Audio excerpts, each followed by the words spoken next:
ওসমান হাদি গতকাল জুম্মার নামাজের পরে দুর্বৃত্তদের গুলিতে গুরুতর আহত হয়েছে। রাজধানী ঢাকার পল্টনের মতো একটি ব্যস্ততম এলাকার বিজয় সরণি এলাকায় সন্ত্রাসীরা গুলি করে বাইক চালিয়ে নিরাপদে চলে গেল। প্রায় 24 ঘন্টা অতিবাহিত হয়েছে।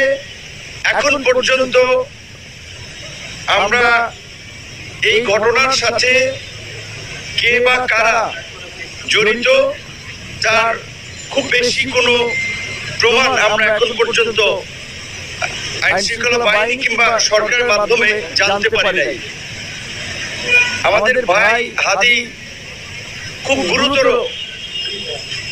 অবস্থায় হসপিটালের বেডে